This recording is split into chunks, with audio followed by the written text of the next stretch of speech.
क्या आप जानते हो कि एक बड़ी ही कॉमन सी घटना बहुत से लोगों के साथ घटित होती है, जिसमें वे अपने आप को बिल्कुल ऐसे पाते हैं कि वे बस सो रहे थे और अचानक से उनकी आंखें तो खुल गई और वे जाग भी गए, मगर वे अपने शरीर के किसी भी अंग को हिला डुला नहीं पा रहे हैं और ना ही कुछ अपनी जबान से बोल पा रहे हैं। बस कुछ चीजों को महसूस कर रहे हैं या अपने आप को इस घटना से बाहर निकालने की नाकाम कोशिश कर रहे हैं। और जब ऐसा किसी के साथ होता है तो इसी को ही स्लीप पैरालिसिस कहा जाता है। लेकिन ऐसा नहीं है कि यह घटना कोई अभी अभी लोगों के साथ घटित हो रही है या होना शुरू हुई है, क्योंकि इसको बहुत पुराने समय से लोग बताते आए हैं। इसलिए अब इसके घटित होने की बात करें तो यह घटना केवल 2 समय में किसी के साथ घटित होती है, जिसमें से पहले तरह का स्लीप पैरालिसिस तो जस्ट किसी के सोने के साथ ही घटित हो जाता है, जिसमें वह बस अभी अभी सोया ही होता है और उसको लगता है कि जैसे कोई भारी चीज ने उसको दबा दिया है। और दूसरे तरह का स्लीप पैरालिसिस किसी को तब होता है जब वह बहुत ही गहरी नींद में होता है। लेकिन इसके होने का कारण क्या होता है? वैसे तो बहुत से लोग इसके बारे में यही सोचते हैं कि ऐसा किसी दूसरी आत्मा के अटैक करने के कारण होता है, जिसमें कोई आत्मा इस इंसान के शरीर पर अटैक करके उसको अपने वश में करना चाहती है या इस इंसान की बॉडी में प्रवेश करना चाहती है। वैसे इस बात से इनकार नहीं किया जा सकता है और उसकी वजह यही है क्योंकि जब भी कोई भूत प्रेत या दूसरी आत्माएं किसी इंसान के शरीर को वश में करना चाहती है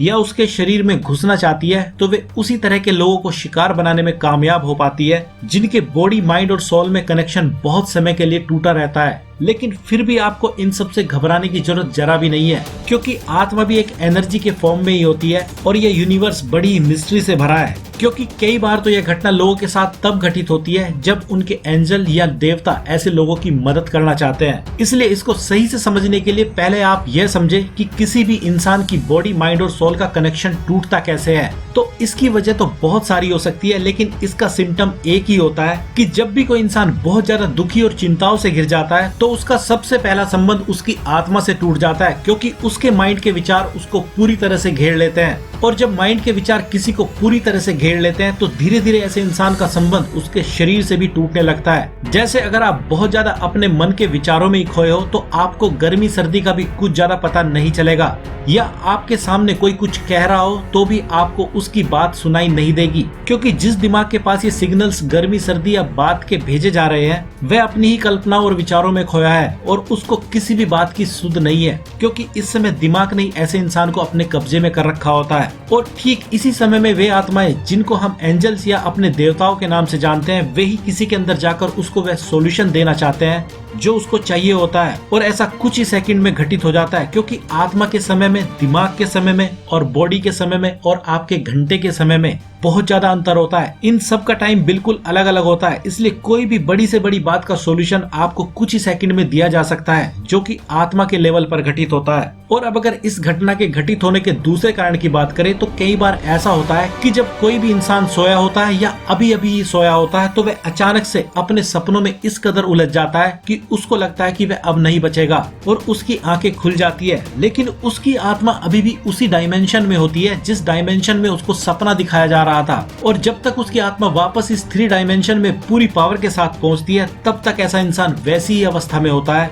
जिसमें वह अपने दिमाग के बेस पर बहुत कुछ महसूस तो कर पाता है, लेकिन कुछ भी अपनी ओर से कर नहीं पाता है, जिसमें कुछ ही सेकंड का गैप होता है। लेकिन अब यहाँ पर कुछ लोग ऐसा होने पर डर क्यों जाते हैं, तो उसकी भी वजह यही होती है कि कई बार तो ऐसा काम सिर्फ पॉजिटिव एनर्जी नहीं, नेगेटिव एनर्जी भी मौका पाकर करना चाहती है। या जब किसी के साथ ऐसा पहली या दूसरी बार होता है तो वे इसको महसूस करके बहुत ज्यादा डर जाते हैं और उनका दिमाग बहुत सी डरावनी कल्पनाएं करता है कि कहीं भूत प्रेत ने तो उन पर अटैक नहीं किया था। और अगर वे इस बात को बहुत ही डीप तरह से सोच जाते हैं तो हो सकता है कि उनको अगली बार कोई साया भी अपने आसपास इस कंडीशन में दिख सकता है। लेकिन चाहे कुछ भी हो, आपको इससे डरने की जरूरत बिल्कुल भी नहीं है, क्योंकि कोई भी बुरी आत्मा आपका कुछ भी नहीं बिगाड़ सकती है। ये सारी घटना बस आपको कुछ मैसेज देने के लिए ही घटित होती है, क्योंकि जब कोई सपना किसी को दिखाया जाता है तो उसका भी अपना एक अलग मतलब होता है। और अगर इस तरह के मैसेज की अगर बात करें तो पर्सन टू पर्सन ही ये डिपेंड करता है कि वह अपनी लाइफ में अभी किस चीज को फेस कर रहा है। लेकिन लेकिन अगर आपके साथ स्लीप पैरालिसिस की घटना घटित हुई है तो इसका एक मतलब तो साफ ही होता है कि आपको अपनी बॉडी, माइंड और सोल के कनेक्शन को टूटने नहीं देना चाहिए। और इसको सही से समझने के लिए आपको अपनी बॉडी, माइंड और सोल के काम करने के तरीकों को समझना बहुत ज्यादा जरूरी है। और इन तीनों बॉडी, माइंड और सोल के एक साथ रखने के तरीके को समझने के लिए आपको बस इतना करने की जरूरत होती है कि आप अपने आप को हर टाइम खुश रखना सीख ले, क्योंकि जितना ज्यादा आप अपने आप को हर टाइम खुश रखना सीखते जाओगे उतना ही ज्यादा आप इन तीनों को एक ही अलाइनमेंट में रखना सीख जाओगे और साथ ही आपको इन तीनों के काम करने के तरीके और मिस्ट्री भी सही से समझ आने लगेगी। इसलिए अब अगर इन सब बातों को समराइज किया जाए तो आपको अगर यह पता करना हो कि आपके साथ यह स्लीप पैरालिसिस की घटना क्यों घटित हुई थी, तो आपको सोने से पहले के विचारों और जागने के बाद के विचारों को बड़े ही ध्यान से देखने की और समझने की जरूरत है। क्योंकि अगर आप सोने से पहले परेशान थे तो हो सकता है कि आपको कोई सॉल्यूशन इस घटना के जरिए दिया गया हो या आपको कोई सपना दिखाया गया हो जिसकी आपकी लाइफ में बहुत बड़ी जरूरत हो। वैसे यह किसी के लिए क्या हो सकता है यह तो पर्सन टू पर्सन ही डिपेंड करता है। तो आज आप भी शायद इस स्लीप पैरालिसिस के असली कारण को समझ ही गए होंगे। तो अब आपको क्या करना है, आप काफी समझदार हैं। तो आज की इस वीडियो में इतना ही और हम आपसे जल्दी मिलते हैं कीमती इन्फॉर्मेशन से भरी वीडियो के साथ। तब तक अपना ख्याल रखिए, यूं मुस्कुराते रहिए। धन्यवाद।